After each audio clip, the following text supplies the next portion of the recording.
انگریز تاریخ دان ہے، انگریز ہے، اس کا کوئی تعلق میرے دین سے نہیں، لیکن تاریخ لکھنے میں اس نے یہ بات لکھی کہ میں نے ایسا جرنیل دیکھا ہی نہیں جیسا صلاح الدین تھا، اس لیے کہ اس کے جذبے جیسا میں نے ایک بھی جرنل دیکھا نہیں۔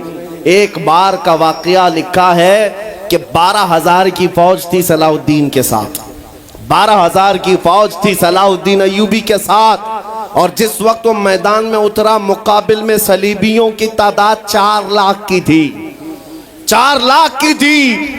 4 لاکھ کی تعداد دیکھ کر نہ وہ گھبرایا نہ بھاگا، پلٹ کر اپنی فوج سے پوچھا کیا مشورہ ہے تمہارا، مقابل میں اترے یا نہیں اترے؟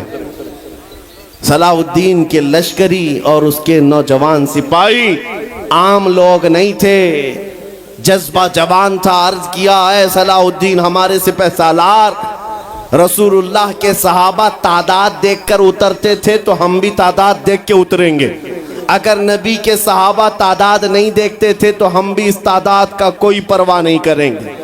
صلاح الدین ان کی باتوں کو لے کر اتر تو پڑا۔ تاریخ لکھنے والا انگریز آدمی ہے، کہتا ہے مقابلہ کر لینا اور بات ہوتی ہے، لیکن 4 لاکھ کو تتر بتر کر کے رکھ دینا تاریخ کی الگ بات ہوتی ہے۔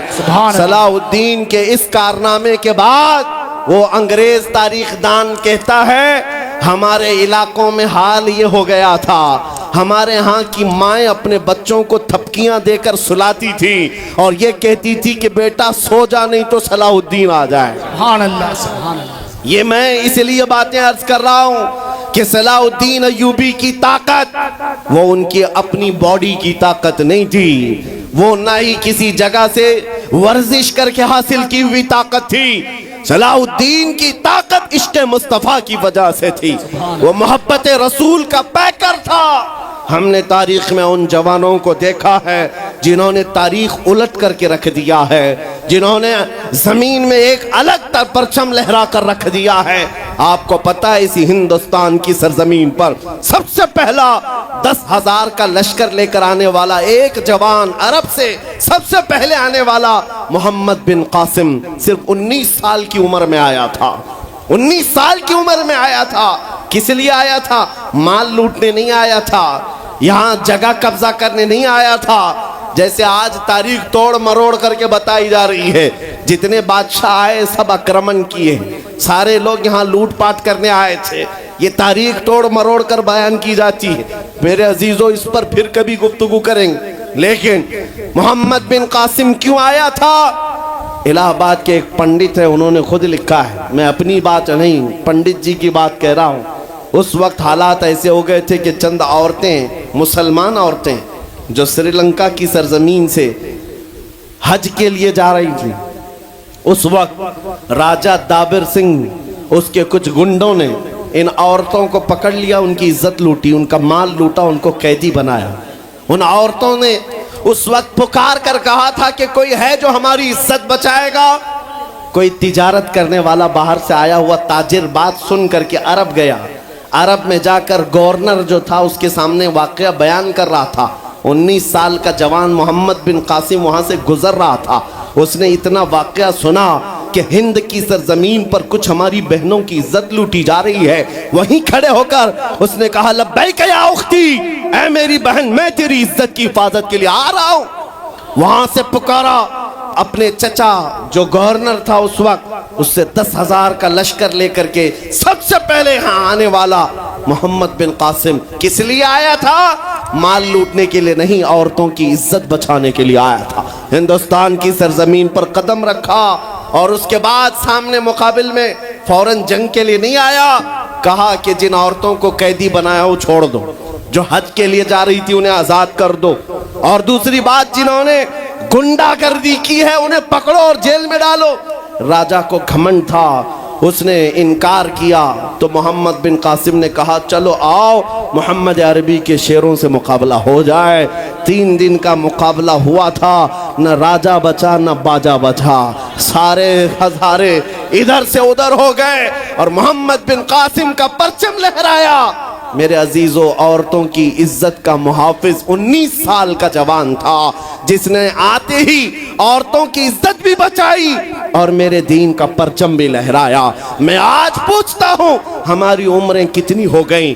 کئی جوان 25 سال 30 سال کراس کر چکے، آج بہت ساری عورتوں کی عزتیں جب لوٹی جاتی ہیں تم تو موبائل میں دیکھ دیکھ کر کے شیئر کر دیتے ہو، ویڈیو ادھر سے ادھر پھیلا دیتے ہو اور اس کے بعد سمجھتے ہو ہم بہت بڑا کام کر رہے ہیں۔ ہر کوئی یہی کہتا ہے سب کو شیئر کرو، سب کو شیئر کرو، کائے کے لیے شیئر کرو؟ میرے عزیزو یہ کون سی جنگ لڑ رہے ہو؟ واٹس ایپ موبائل کی جنگ لڑ رہے ہو؟ تمہارے اندر اگر غیرت باقی ہے تو میرے عزیزو کسی کی عزت لٹتے ہوئے دیکھ کر تم تماشا نہیں کر سکتے۔ ایمان بیدار کرو، ایمان بیدار کرو۔ یہ آج حالات کیوں آئے؟ امام غزالی کی ایک بات میں سناتا ہوں۔ بہت سالوں پہلے اس امام نے کہا تھا، 1000 سال پہلے تقریباً اس امام نے کہا تھا جب اس امت کے سامنے ان کے رسول کی توہین ہو رہی ہو اور امت خاموش بیٹھی رہے تو چند دن انتظار کرے، ان کی ماں اور بہنوں کو بازار میں لا کر نیلام کیا جائے گا، ان کی ماں اور بہنوں کی عزت لوٹی جائے گی اور یہ کچھ نہ کر سکیں گے، ان کے بچوں کو مارا جائے گا اور یہ کچھ نہ کر سکیں گے۔ میں آج محسوس کر رہا ہوں حضور کی گستاخی پر اور توہین پر خاموش رہنے کا نتیجہ یہ ہے کہ اب ہمارے گھر بھی سلامت نہیں رہیں گے۔ لوگ آج چیخ رہے ہیں، مسجدیں ویران ہو گئی، مسجدیں ٹوٹ رہی ہیں، خانقاہیں ٹوٹ رہی ہیں، نہ جانے کتنے مزارات بلڈوزر سے ختم کیے جا رہے ہیں۔ یہ تمام باتیں اپنی جگہ پر، میں آپ سے پوچھتا ہوں جان ایمان رسول اللہ طرح چل تو نہیں سکا لیکن خود کیسے چلتا تھا یہ بھی بھول گیا، اور میں اس کو تھوڑا بدل کر کے اپنی قوم کے لیے کہتا ہوں، شیر چلا کتے کی چال اور اپنی چال بھول گیا۔ اللہ نے تمہیں محمد عربی کا شیر بنا کر پیدا کیا، حقیقی بات ہے یہ میرے عزیزوں، حقیقی بات ہے۔ ایک جن کے ہاں کیڑے بہت زیادہ ہوتے ہیں وہ میرے ساتھ چھیڑ خانی کر رہے تھے، 2 دن قبل کی بات ہے، میں نے کسی جگہ تقریر کیا تو مجھے چھیڑ خانی کر رہے تھے، ہمارے دین سے کوئی تعلق نہیں۔ میں نے کسی چھوٹے دجال کے بارے میں کہا تو انہیں بڑی لگ گئی تھی۔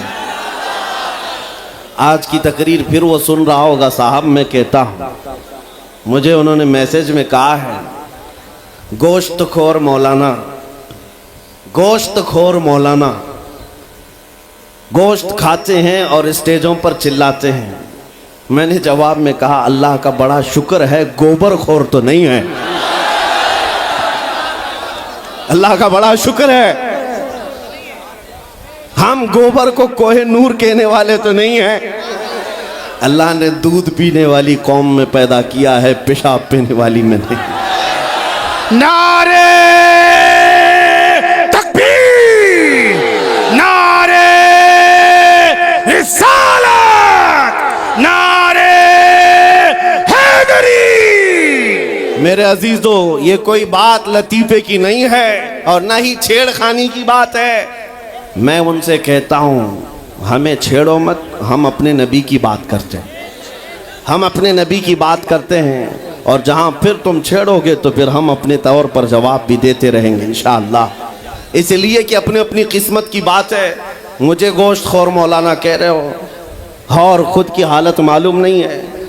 اللہ کریم کا شکر ہے کہ ہم نے دنیا میں دیکھا ہے گوشت کھانے والا بھی شیر ہی ہوا کرتا ہے اور گوبر کھانے والا سور تو نہیں ہے۔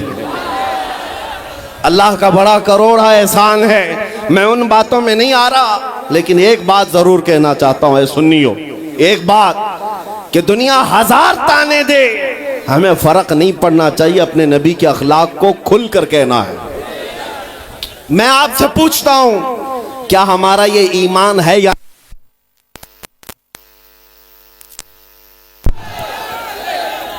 ہلو ہمارا یہ ایمان ہے یا نہیں کہ میرا خدا سچا ہے، بے شک، ہمارا نبی سچا ہے، ہمارا دین سچا ہے، قرآن سچا ہے؟ جب تمہارا یقین ہے کہ میرا خدا سچا، میرا دین سچا، میرا قرآن سچا، میرا نبی سچا، تو پھر میرے عزیزوں سر جھکا کر نہیں سر اٹھا کر جیو، بے شک، سبحان اللہ۔ اور تمہیں حضور اکرم صلی اللہ تعالیٰ علیہ وسلم کے اخلاق پر کبھی شرم نہیں آنی چاہیے. کوئی ٹوپی پر کوئی داڑھی پر تانے مارتا ہے تو اس کو نظر انداز کرو، اس لیے کہ مرنے کے بعد اس کیڑے کو منہ نہیں دکھانا ہے، آمینہ کے لال کو منہ دکھانا ہے. سبحان اللہ. تانا دیتا ہے تو دے کر مر جائے گا. ہمیں فرق نہیں پڑتا، ہمارے لباس سے جلتے ہو تو اور جلو مرو، اس لیے کہ جس کی قسمت میں یہاں بھی جلنا وہاں بھی جلنا. اور الحمدللہ سنیوں کی قسمت میں یہاں بھی خوشیاں ہیں وہاں بھی خوشیاں. ہم یہاں پر حضور پاک کا ذکر کر رہے ہیں اور خوشحال ہیں، الحمدللہ خوشحال ہیں، اس لیے کہ مجھے پتا ہے ہماری حیثیت کیا ہے. خوشحال ہیں آپ بھی، ہم ہیں. یہ چھوٹی موٹی شکایتیں تو سب کرتے ہیں آپ کہ بیماری ہے، گھر میں کھانا پانی نہیں ہے، دھندا نہیں چل رہا ہے، بزنس نہیں چل رہا ہے، سب لاس میں ہے، جاب نہیں ہے، سب شکایتیں تمہاری ہے، ہمیں پتا ہے.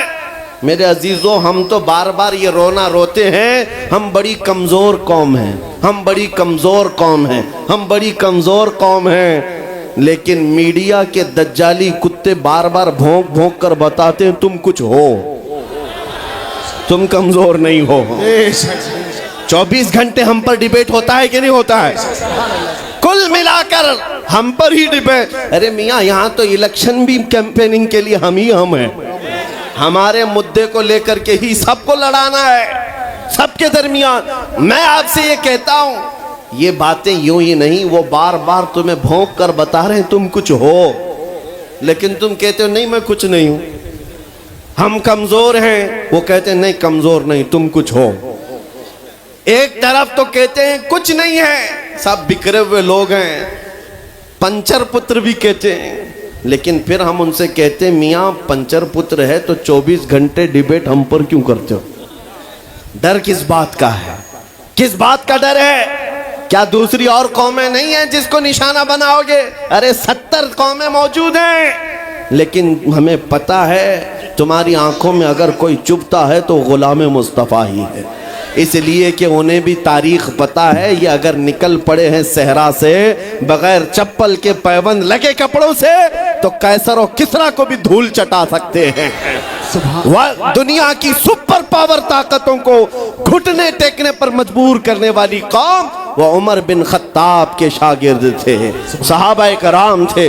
دنیا کو تاریخ پتا ہے کہ یہ جس دن پڑھنے لگ گئے خالد بن ولید کو، جس دن یہ پڑھنے لگ گئے صلاح الدین ایوبی کو، جس دن ان کو کوئی کہنے لگ گیا کہ تمہارا کوئی شہاب الدین غوری بھی تھا، تمہارا کوئی اورنگزیب بھی تھا، تو پھر یہ مردہ اور مرجھائی ہوئی قوم دوبارہ اٹھنے لگ گئی تو اچھوں کی نیند حرام ہو سکتی ہے.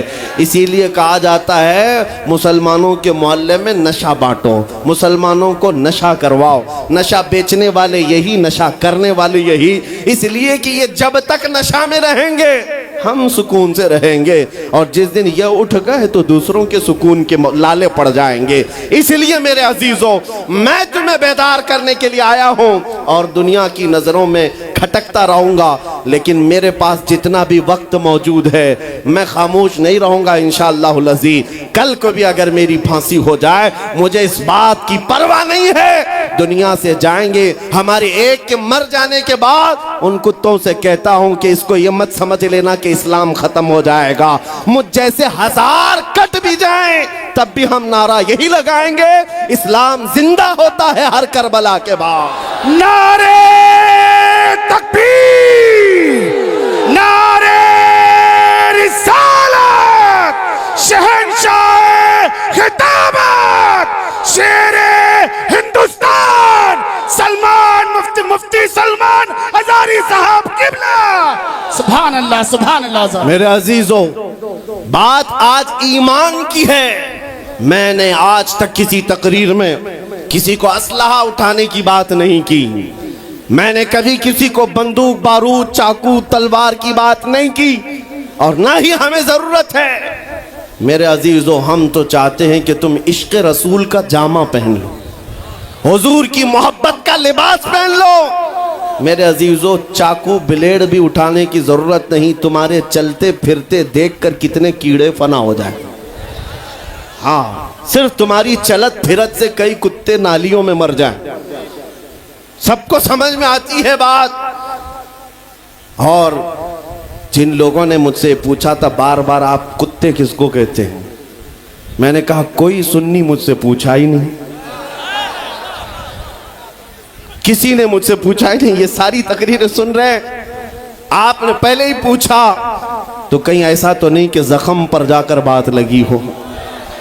خیر میرے عزیزو, آپ کو میں بارہا بیدار اس بات کے لیے کرنا چاہتا ہوں, حضور کے اگر غلام ہیں تو پورے غلام بنو, پورے غلام. آج کے دن اگر ایک نوجوان بھی یہ عہد کر لیا کہ میں نے اپنی مرضی سے بہت زندگی گزاری ہے, اپنی لائف میں بہت انجوائے کیا ہے, لیکن آج کے دن سے یہ طے کروں گا کہ جیوں گا تو میرے نبی کی مرضی سے جیوں گا, جس نے بھی طے کر لیا, میں سمجھتا ہوں کہ یہ جلسہ وصول ہو گیا, حضور کے قدموں میں پہنچ گیا. میں بتاؤ اے نوجوانوں, بچا کیا ہے ہماری زندگی میں اور کیا باقی ہے, کیا چاہیے تمہیں؟ پوری دنیا تم ناک رگڑ رگڑ کر حاصل کر بھی لیے تو ایک دن تو موت آنی ہے, ایک دن تو دنیا سے جانا ہے. ساری دولت چھوڑ کر جاؤ گے, اس بات پر سب کا یقین ہے. تم نے خود اپنے ہاتھوں سے کتنے مردے دفنائے, تم نے کتنے لوگوں کی قبروں کو خود اپنے ہاتھوں سے بند کیا. آج جو یہ آنکھیں کھلی ہیں اچانک بند کر دی جائیں گی, یہ دھڑکنیں رک جائیں گی, تم ہاتھ پیر بھی نہیں اٹھا سکتے, اور یہ پورے لوگ اٹھا کر تمہیں اتنی چھوٹی قبر میں ڈال کر آتے ہیں جہاں کروٹ لینے کی بھی جگہ نہیں, سانس اور ہوا کے لیے کوئی روشن دان نہیں, کھڑکی نہیں. اتنے گھنے اندھیرے کے اندر تم تنہا ہوتے ہو. اس قبر کے متعلق سوچو, وہاں منکر نکیر جس کے بارے میں پوچھ رہے ہوں گے وہ تاجدار مدینہ کی ذات ہوگی. حضور کے بارے میں تم سے پوچھا جا رہا ہے کہ تم ان کے بارے میں کیا کہتے تھے. اس لیے سنیو, آج ہی ہم تیاری کیوں نہ کر لیں کہ کل کو قبر میں ہم سے فرشتے پوچھیں ان کے بارے میں کیا کہتے تھے, تو وہاں پکار کر نکیرین سے کہنا تم پوچھ رہے ہو ان کے بارے میں کیا کہتے تھے, ارے مر کے پہنچا ہوں یہاں اس دل ربا کے واسطے. سبحان اللہ, سبحان اللہ. مر کے پہنچا ہوں یہاں اس دل ربا کے واسطے. ہے شب گور بھی اسی گل سے ملاقات کی رات. عزیزان گرامی وقار, آج لے ان کی پناہ, آج مدد مانگ ان سے, کل نہ مانیں گے قیامت میں اگر مان گیا. صرف میں تمہارے ان اخلاق کی بات کر رہا ہوں, بڑے درد دل سے کہہ رہا ہوں. آ جاؤ واپس اس نقطے پر جہاں میرے نبی نے ہمیں چھوڑا تھا, آ جاؤ اس راستے پر جس پر چلنے والوں پر اللہ نے انعام نازل کیا ہے. آپ کو پتا ہے وہ صحابہ کرام, تابعین اور اولیاء کاملین کا راستہ تھا کہ جن کے بارے میں اقبال نے کہا, دی اذانیں کبھی یورپ کے کلیساؤں میں تو کبھی افریقہ کے تپتے ہوئے صحراؤں میں, دشت تو دشت ہے دریا بھی نہ چھوڑے ہم نے, بحر ظلمات میں دوڑا دیے گھوڑے ہم نے, آ گیا عین لڑائی میں گر وقت نماز, قبلہ روحوں کے زمین بوس ہوئی قوم حجاز. ایک ہی صف میں کھڑے ہو گئے محمود و ایاز, نہ کوئی بندہ رہا نہ کوئی بندہ نواز. یہ ہماری تاریخ تھی, یہ ہماری تاریخ تھی, محمد عربی صلی اللہ تعالیٰ علیہ وسلم کے غلاموں کی تاریخ تھی. وہ جس جگہ جاتے تھے پرچم اسلام لہراتے تھے, جہاں چل پڑے ہواؤں کا رخ موڑ دیا, آندھیوں کو توڑ دیا, سمندروں میں راستہ بنا لیا, ارے دریائے دجلہ میں گھوڑے دوڑا دیے. یہ نبی پاک کے غلام تھے, دنیا ان سے خوف زدہ تھی. کیا تھا ان کا نعرہ؟ ان کا نعرہ یہ تھا, ٹل نہ سکتے تھے جنگ میں اگر اڑ جاتے تھے, پاؤں شیروں کے میدان سے اکھڑ جاتے تھے, ارے حق سے سرکش ہوا کوئی تو بگڑ جاتے تھے, تیغ کیا چیز ہے ہم توپ سے بھی لڑ جاتے تھے. نعرے تکبیر, نعرے رسالت. دیکھو دیکھو کون آیا, دیکھو دیکھو کون آیا. توجہ کی بات ہے, ہم اس قوم کے وارثین میں سے ہیں دنیا جن کی تاریخ جانتی ہے. آپ کو پتا ہے انگریز تاریخ دان ہے, انگریز ہے, اس کا کوئی تعلق میرے دین سے نہیں, لیکن تاریخ لکھنے میں اس نے یہ بات لکھی کہ میں نے ایسا جرنیل دیکھا ہی نہیں جیسا صلاح الدین تھا. اس لیے کہ اس کے جذبے جیسا میں نے ایک بھی جرنل دیکھا نہیں۔ ایک بار کا واقعہ لکھا ہے کہ 12,000 کی فوج تھی صلاح الدین کے ساتھ، 12,000 کی فوج تھی صلاح الدین ایوبی کے ساتھ، اور جس وقت وہ میدان میں اترا مقابل میں صلیبیوں کی تعداد 4 لاکھ کی تھی، 4 لاکھ کی تھی۔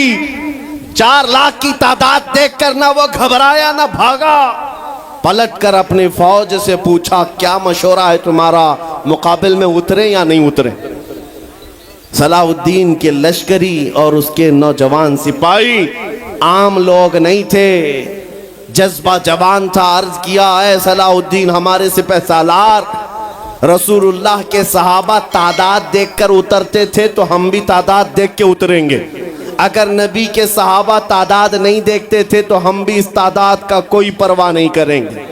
صلاح الدین ان کی باتوں کو لے کر اتر تو پڑا۔ تاریخ لکھنے والا انگریز آدمی ہے، کہتا ہے مقابلہ کر لینا اور بات ہوتی ہے، لیکن 4 لاکھ کو تتر بتر کر کے رکھ دینا تاریخ کی الگ بات ہوتی ہے۔ صلاح الدین کے اس کارنامے کے بعد وہ انگریز تاریخ دان کہتا ہے ہمارے علاقوں میں حال یہ ہو گیا تھا، ہمارے ہاں کی مائیں اپنے بچوں کو تھپکیاں دے کر سلاتی تھی اور یہ کہتی تھی کہ بیٹا سو جا نہیں تو صلاح الدین آ جائے۔ سبحان اللہ، سبحان اللہ۔ یہ میں اس لیے باتیں عرض کر رہا ہوں کہ صلاح الدین ایوبی کی طاقت وہ ان کی اپنی باڈی کی طاقت نہیں تھی، وہ نہ ہی کسی جگہ سے ورزش کر کے حاصل کی ہوئی طاقت تھی۔ صلاح الدین کی طاقت عشق مصطفیٰ کی وجہ سے تھی، وہ محبت رسول کا پیکر تھا۔ ہم نے تاریخ میں ان جوانوں کو دیکھا ہے جنہوں نے تاریخ الٹ کر کے رکھ دیا ہے، جنہوں نے زمین میں ایک الگ پرچم لہرا کر رکھ دیا ہے۔ آپ کو پتہ ہے اسی ہندوستان کی سرزمین پر سب سے پہلا 10,000 کا لشکر لے کر آنے والا ایک جوان عرب سے سب سے پہلے آنے والا محمد بن قاسم صرف 19 سال کی عمر میں آیا تھا، 19 سال کی عمر میں آیا تھا۔ کس لیے آیا تھا؟ مال لوٹنے نہیں آیا تھا، یہاں جگہ قبضہ کرنے نہیں آیا تھا، جیسے آج تاریخ توڑ مروڑ کر کے بتائی جا رہی ہے۔ جتنے بادشاہ آئے سب اکرمن کیے، سارے لوگ یہاں لوٹ پاٹ کرنے آئے تھے، یہ تاریخ توڑ مروڑ کر بیان کی جاتی ہے۔ میرے عزیزو اس پر پھر کبھی گفتگو کریں گے، لیکن محمد بن قاسم کیوں آیا تھا؟ الہ آباد کے ایک پنڈت ہے، انہوں نے خود لکھا ہے، میں اپنی بات نہیں پنڈت جی کی بات کہہ رہا ہوں۔ اس وقت حالات ایسے ہو گئے تھے کہ چند عورتیں، مسلمان عورتیں جو سری لنکا کی سرزمین سے حج کے لیے جا رہی تھیں، اس وقت راجہ دابر سنگھ اس کے کچھ گنڈوں نے ان عورتوں کو پکڑ لیا، ان کی عزت لوٹی، ان کا مال لوٹا، ان کو قیدی بنایا۔ ان عورتوں نے اس وقت پکار کر کہا تھا کہ کوئی ہے جو ہماری عزت بچائے گا؟ کوئی تجارت کرنے والا باہر سے آیا ہوا تاجر بات سن کر کے عرب گیا، عرب میں جا کر گورنر جو تھا اس کے سامنے واقعہ بیان کر رہا تھا۔ 19 سال کا جوان محمد بن قاسم وہاں سے گزر رہا تھا، اس نے اتنا واقعہ سنا کہ ہند کی سرزمین پر کچھ ہماری بہنوں کی عزت لوٹی جا رہی ہے۔ وہیں کھڑے ہو کر اس نے کہا لبیک یا اختی، اے میری بہن میں تیری عزت کی حفاظت کے لیے آ رہا ہوں۔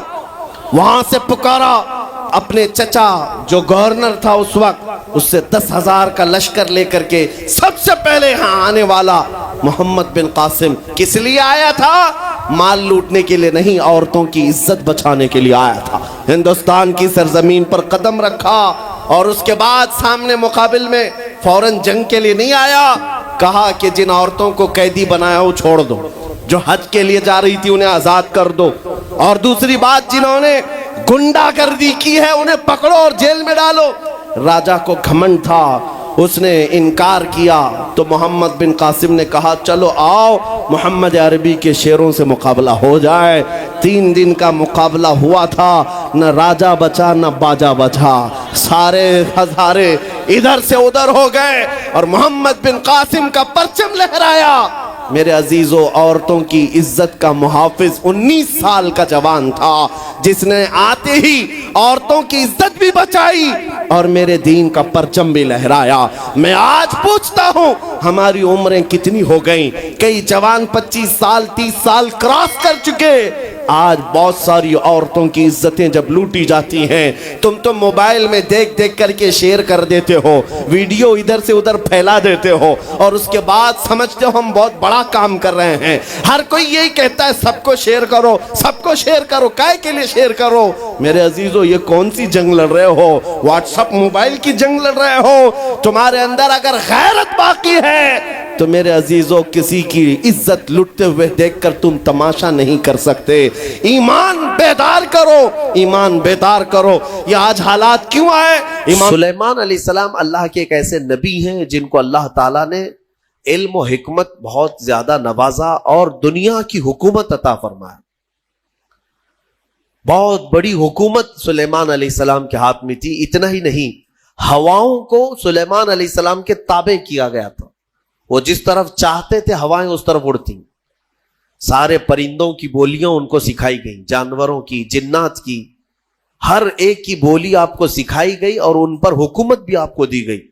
جب سلیمان علیہ السلام کا دربار لگتا تو وہ جس کو کہتے حاضر ہونے کے لیے اسے حاضر ہونا پڑتا، چاہے چونٹی بھی کیوں نہ ہو۔ پرندوں میں، جانوروں میں کبھی جھگڑا ہوتا تو فیصلے کے لیے سلیمان علیہ السلام کے پاس آتے۔ جانوروں کے بھی فیصلے حضرت سلیمان علیہ السلام کیا کرتے۔ ایک مرتبہ ایسا ہوا کہ سلیمان علیہ السلام اپنے لشکریوں کے ساتھ کسی جگہ گزر رہے تھے اور وہ چونٹیوں کی آبادی سے گزرنے والے تھے، ابھی کافی دور تھے، 1 میل دور۔ تو چونٹیوں نے محسوس کر لیا کہ سلیمان علیہ السلام آ رہے ہیں، تو ان کی جو ملکہ ہے چونٹیوں کی، وہ کہتی ہے قالت نملۃ یا ایھا النمل ادخلوا مساکنکم لا یحطمنکم سلیمان وجنودہ وہم لا یشعرون۔ چونٹی کہتی ہے، بڑی والی جو چونٹی تھی ان کی ساری چونٹیوں سے، کہ اے چونٹی کو اپنے اپنے سوراخوں میں چلی جاؤ، اپنے گھروں میں اندر داخل ہو جاؤ، اس لیے کہ سلیمان علیہ السلام اور ان کا لشکر آ رہا ہے، کہیں وہ بے خبری میں تمہیں روند کرنا چلے جائیں۔ یہ چونٹی نے کہا اور ساری چونٹیاں دوڑنے لگیں، لیکن قرآن میں اللہ فرماتا ہے فَتَبَسَّمَ ضَاحِكًا مِّن قَوْلِهَا، حضرت سلیمان علیہ السلام اس چونٹی کی بات پر ہنس پڑے، مسکرائے۔ 1 میل دور سے سلیمان علیہ السلام چونٹی کی آواز سن رہے ہیں، چونٹی کی بات کو سن رہے ہیں اور اس پر مسکرا بھی رہے ہیں۔ میرے عزیزو، یہ عام انسانوں کی بات نہیں، یہ نبیوں کی طاقت کی بات کر رہا ہوں۔ اللہ تعالیٰ نے انہیں وہ ظرف دیا ہے، وہ کان دیا ہے جس کے بارے میں ہم کہتے ہیں دور و نزدیک کے سننے والے وہ کان لالے کرامت پہ لاکھوں سلام۔ ہم یہاں سے پکارے وہ وہاں سے سنے، مصطفیٰ کی سماعت پہ لاکھوں سلام۔ ہمارا موقف اور ہمارا عقیدہ قرآن کے مطابق ہے یا نہیں؟ جب سلیمان علیہ السلام جو بنی اسرائیل کے نبی ہیں چونٹیوں کی پکار سنتے ہیں، تو جو سب نبیوں کے سردار ہیں کیا امتیوں کی پکار کو نہیں سنیں گے؟ حضور پاک صلی اللہ تعالی علیہ وسلم یقیناً اپنے ہر امتی کی آواز کو سنتے بھی ہیں۔ خود میرے آقا نے فرمایا ہے کہ جب کبھی کوئی درود پڑھتا ہے تو اس کے درود کو میں خود اپنے کانوں سے سنتا ہوں۔ اللہم صلی علی سیدنا محمد وعلی آلہ واصحابہ وبارک وسلم صلاۃ دائمۃ سرمدا ابدا۔ سلیمان علیہ السلام کے ساتھ ایک بار ایسا ہوا کہ آپ کا دربار لگا تھا، سارے لوگ حاضر تھے، جنات بھی ہیں وہاں پر، چرند پرند جانور حیوانات سب حاضر ہیں۔ سلیمان علیہ السلام سب کی خبر گیری کر رہے تھے۔ اس میں ایک پرندہ ہدہد نہیں تھا۔ ہدہد ایک پرندہ ہے، اونچی اڑان اڑتا ہے، بہت تیز اڑتا ہے۔ سلیمان علیہ السلام نے دیکھا اور پوچھا کہ یہ ہدہد پرندہ غائب ہے، کہاں ہے؟ سارے تو حاضر ہو گئے، وہ نہیں آیا۔ فقال ما لی لا اری الہدہد۔ حضرت سلیمان علیہ السلام کہتے ہیں کیا ہوا ہے ہدہد کو؟ یہاں میں نہیں دیکھ رہا ہوں اس کو، کہاں گیا؟ لَأُعَذِّبَنَّهُ عَذَابًا شَدِيدًا أَوْ لَأَذْبَحَنَّهُ أَوْ لَيَأْتِيَنِّي بِسُلْطَانٍ مُبِينٍ۔ اگر وہ اس کے بعد آئے گا سخت سزا دوں گا، یا تو اس کو ذبح کر دوں گا، یا تو پھر کوئی معقول وجہ لے کر کے آئے، کوئی عذر ہونا چاہیے کہ محفل میں کیوں نہیں آیا، وہ نبی کی محفل ہے۔ تھوڑی دیر گزری تھی، اس کے بعد ہدہد آ گیا اور پھر اس کے بعد حضرت سلیمان علیہ السلام کے پاس آ کر اپنی خبر دینے لگا۔ کیا؟ وہ کہتا انی وجدت امرأۃ تملکہم وأوتیت من کل شیء ولہا عرش عظیم. اے اللہ کے نبی، میں جو غائب تھا اس کی وجہ یہ ہے کہ میں اڑتے اڑتے ایک ایسے ملک میں پہنچ گیا جہاں میں نے دیکھا کہ ایک خاتون لوگوں پر حکومت کر رہی ہے. ایک لیڈی حکومت کر رہی ہے. وہ عورت، اس کو اللہ تعالیٰ نے بہت مال و دولت سے نوازا ہے، مردوں پر وہ حکومت کر رہی ہے. وجدتها وقومها يسجدون للشمس. لیکن وہ کہتا ہے ہدہد، اس کی بات تو یہ ہے کہ میں نے اس کی قوم کو اور اس کو دیکھا کہ وہ سورج کی عبادت کرتے ہیں، اللہ کو چھوڑ کر سورج کی عبادت کرتے ہیں. پتہ یہ چلا کہ پرندوں کو بھی عجب لگتا ہے کبھی کوئی اللہ کے علاوہ دوسرے کی عبادت کرے. ہاں، یہ پرندے بھی ان پر لعنت بھیجتے ہیں. کہاں کہاں جھک رہے ہو تم؟ اللہ رب العزت جس نے پیدا کیا، سارے پرندے اگر کسی کی تسبیح بیان کرتے ہیں تو رب ذوالجلال کی. قرآن میں اللہ نے فرمایا وَإِن مِّن شَيْءٍ إِلَّا يُسَبِّحُ بِحَمْدِهِ. کوئی چیز دنیا میں ایسی نہیں جو اللہ کی حمد اور تسبیح نہ کر رہی ہو. وَلَكِن لَا تَفْقَهُونَ تَسْبِيحَهُمْ. ہاں، یہ اور بات ہے کہ تم ان کی تسبیح کو سمجھ نہیں پاؤ گے. اگر کوا کائیں کائیں کر رہا ہے تو تمہیں کائیں کائیں لگے گا، لیکن وہ اللہ کی حمد بیان بھی کر رہا ہے، اسے سبحان بھی کہہ رہا ہے. تو پرندوں کو بھی عجب لگتا ہے جب سورج کے پرستشوں پجاریوں کو دیکھیں اور آگ کی پوجا کرنے والوں کو دیکھیں تو پرندوں کو بھی تعجب لگتا ہے. سلیمان علیہ السلام کے سامنے آ کر کے اس نے شکایت کیا، میں نے ایک عورت کو دیکھا ہے، اس کا نام سبا بلقیس ہے، اس کا نام سبا بلقیس ہے، اور وہ ایک بہت ہی عالی شان تخت پر بیٹھتی ہے. اس کا تخت بڑا مضبوط ہے، سونے اور چاندی سے جڑا ہوا، 80 گز لمبا، 40 گز چوڑا، اتنا بڑا تخت ہے. اور اس کی حفاظت کے لیے جو لوگ مامور ہیں، 7 دروازے بنائے گئے ہیں، اس کے اندر وہ تخت رکھا جاتا ہے، اور ہر دروازے پر پہرے دار الگ ہیں، باڈی گارڈ الگ ہے، جو اس تخت کے اندر تک جانے کے لیے بڑی سیکورٹی ہے. تو اس تخت پر وہ بیٹھتی ہے اور اس کو اس پر ناز ہے. حضرت سلیمان علیہ السلام نے اس کو معاف کر دیا، چلو کوئی ایک معقول وجہ تو لے کے آیا ہے. تب پھر سلیمان علیہ السلام نے کہا ایک خط لکھو اس کے نام پر. خط لکھا. حضرت سلیمان علیہ السلام نے پھر اس سے کہا ہدہد سے لے جا اور اس کے پاس ڈال دے یہ خط. خط میں کیا تھا؟ سلیمان علیہ السلام نے اس خاتون کو کہا اس سورج کی پرستش اور غیر اللہ کی عبادت سے نکل آ، اللہ رب العزت کی عبادت کی طرف آ، میں تجھے دعوت دیتا ہوں. یہ خط میں تھا. دین کی دعوت دینا نبیوں کا کام ہی ہے. انبیاء کرام علیہ السلام کا یہی وتیرہ رہا ہے. یہ خط لے جا کر کے سبا بلقیس کے پاس ہدہد نے ڈال دیا. ہدہد کے اس خط کو دیکھ کر کے وہ پڑھتی ہے. اس کے بعد اس میں لکھا ہوا تھا انہو من سلیمان و انہو بسم اللہ الرحمن الرحیم.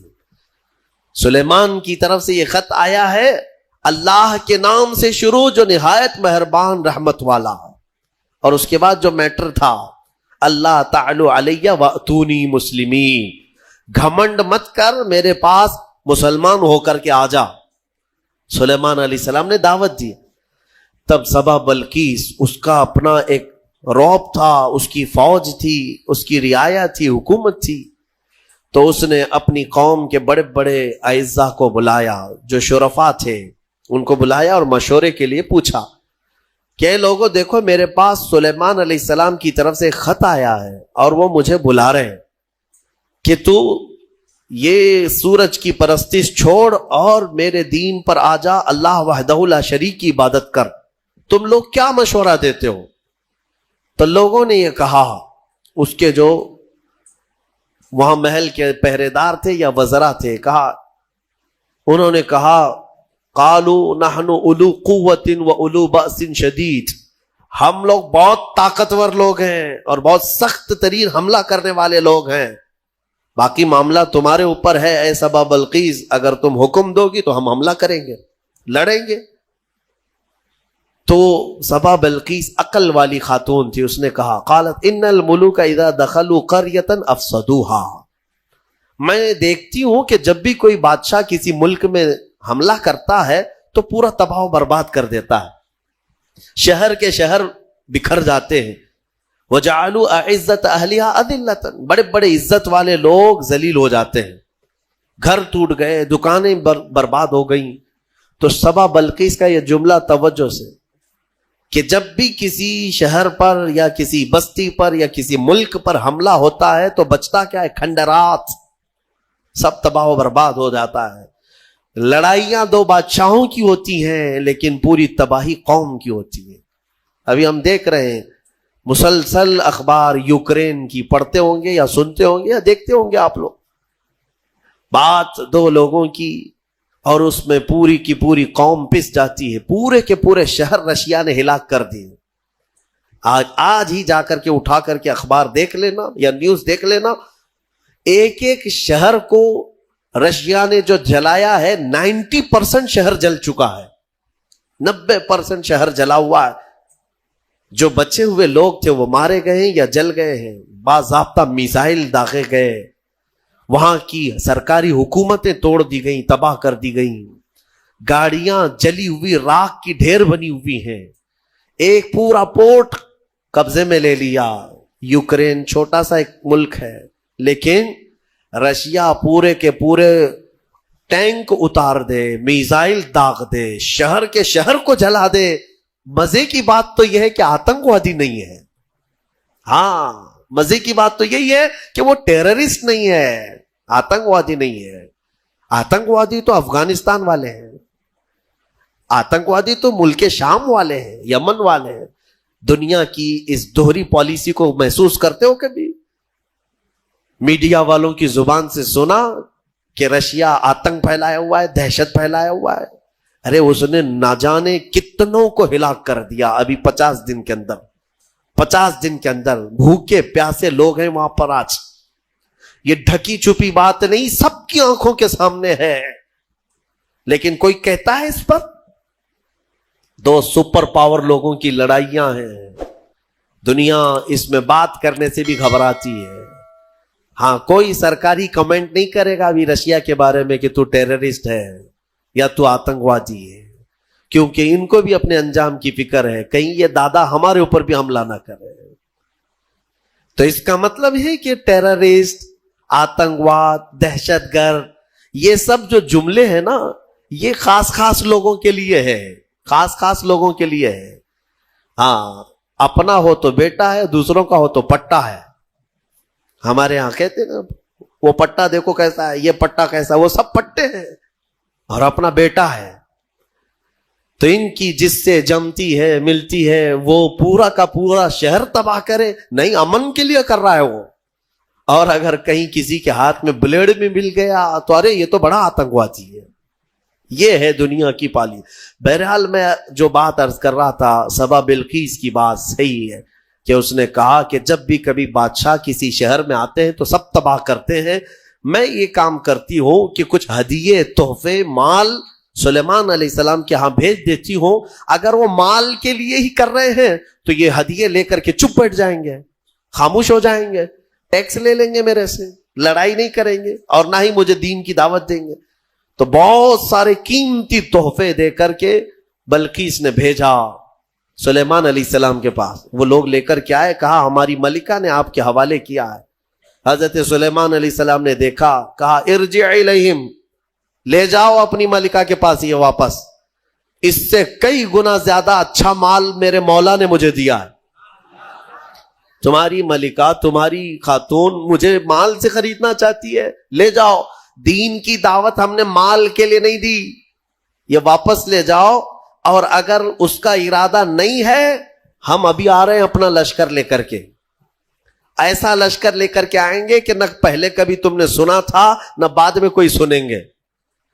اور اس کے بعد جب ان لوگوں کو پلٹا دیا واپس، پھر سلیمان علیہ السلام نے اپنے ہی مجمع میں پوچھا کہ یہ تو گئے واپس، اپنی ملکہ کو کہیں گے تو وہ آئے گی ضرور، آئے گی ضرور، لیکن میں یہ چاہتا ہوں کہ سبا بلقیس کے آنے سے پہلے اس کا تخت یہاں لایا جائے.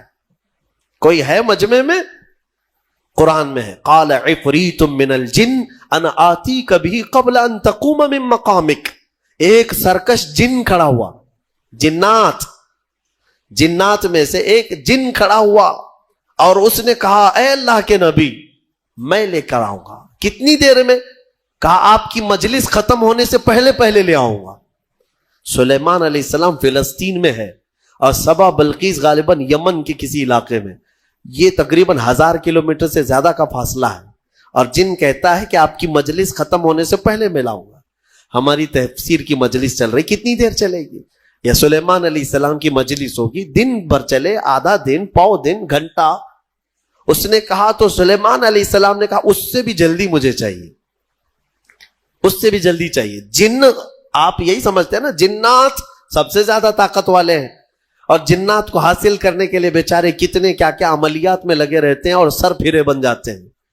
ہاں موکل چاہیے, جنات چاہیے. کائے کو چاہیے؟ ارے ایک جنات قابو میں آئے گا تو ایک بینک پوری اٹھا کے لائے گا. ہاں دیکھا ہے کہیں کوئی ایکسس بینک لوٹ کر کے جنات لے گئے ہوں؟ کوئی بینک اٹھا کر کے خواہ مخواہ کی چیزوں پر کیوں پڑے رہتے ہو؟ یہ ان باباؤں کے چکر ہیں جنہوں نے تن آسانی تمہیں سکھائی ہے, تم کو اپنی طاقت معلوم نہیں. جنات دنیا میں اگر کسی سے ڈرتے ہیں تو ہم انسانوں سے ڈرتے ہیں. تمہیں پتہ ہی نہیں, انسانوں سے ڈرتے ہیں. اگر ڈرنا ہوتا تو سب کو مار چکے ہوتے ہو. ابھی اللہ نے تمہارا رعب رکھا ہے جنات پر, وہ براہ راست ڈائریکٹ آ کر نقصان نہیں پہنچاتے. خیر, اس کے بعد ہوا کیا؟ قال الذی عنده علم من الکتاب انا آتیک بہ قبل ان یرتد الیک طرفک. پھر سلیمان علیہ السلام کے امتیوں میں سے ایک انسان وہ کھڑے ہوئے جن کے پاس کتاب کا علم تھا. کون سی کتاب؟ زبور کا. زبور کے وہ حافظ تھے, نبی نہیں تھے. سلیمان علیہ السلام کی امت کے ایک ولی تھے آصف بن برخیا. وہ کھڑے ہوئے, کہا اے اللہ کے نبی میں لے آتا ہوں. کہا کب تک لاؤ گے؟ کہا آپ کی پلک جھپکنے سے پہلے لاؤں گا. آپ کی پلک جھپکنے سے پہلے لاؤں گا. اتنا فاسٹ. اور قرآن کہتا ہے فَلَمَّا رَآهُ مُسْتَقِرًّا عِنْدَهُ.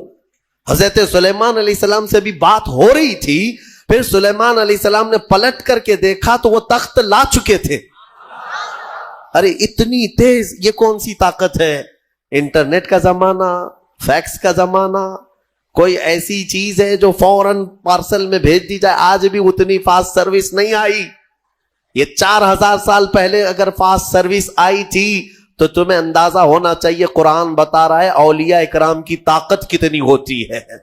اور اسی کو میں کہتا ہوں, پھر اندازہ کرو بنی اسرائیل کے ایک ولی پلک جھپکنے سے پہلے تخت لا سکتے ہیں, تو امت محمدیہ کے ولی غوث اعظم عبد القادر جیلانی بغداد میں بیٹھ کر کے اگر یہ فرمائیں کہ میرا مرید مشرق میں ہو اور میں مغرب میں ہوں, اگر اس کا سطر کھل جائے, مجھے اس نے پکارا تو میں وہیں سے اس کی سطر پوشی کروں گا. بالکل غوث پاک نے حق فرمایا, کیونکہ اولیاء کو اللہ نے وہ طاقت اور وہ تصرف عطا کیا ہے. بہرحال وہ تخت تو آ گیا. وہ پتہ نہیں کتنے دنوں کے بعد سبا بلقیس آئی. سلیمان علیہ السلام نے اس میں تھوڑے سے سوراخ کر دی, کچھ جگہ سے کھرچ دیا اور کہا اس کو تھوڑا سا ڈیمیج کر کے رکھو اور دیکھتے ہیں اس کو آنے دو وہ اپنے تخت کو پہچانتی ہے یا نہیں. وہ آئی بڑا لمبا سفر طے کر کے, اور بلقیس کے آنے کے بعد سلیمان علیہ السلام نے اندر بلایا اور پھر پوچھا کہ یہ تخت کو پہچانتی ہو, یہ تخت جانتی ہو, تیرا تخت بھی ایسا ہی ہے؟ سبا بلقیس نے کہا میرا تخت ایسا نہیں, میرا یہی تخت ہے. قالت کأنہ ہوا, وہ ایسا نہیں ہے, دکھتا نہیں ہے, یہی ہے, دنیا میں ایسا دوسرا تخت ہے ہی نہیں. اور اس کے بعد سبا بلقیس نے فوراً کلمہ پڑھا اور سلیمان علیہ السلام کے دین میں داخل ہو گئی. یعنی اپنے غرور میں نہیں, یا گھمنڈ میں نہیں, یا بادشاہت کا نشہ نہیں, بلکہ سلیمان علیہ السلام کے دین پر وہ ایمان لائی, اللہ وحدہ لا شریک کی عبادت میں آ گئیں. یہاں تک کہ روایات میں ہے کہ سلیمان علیہ السلام نے سبا بلقیس سے نکاح بھی فرمایا. اللہ تبارک و تعالی ان تمام چیزوں سے ہمیں درس لینے کی توفیق عطا فرمائے. وقت کافی ہو چکا. یہ سورہ نمل کی آخری آیتیں تھی جس میں اللہ تعالیٰ نے فرمایا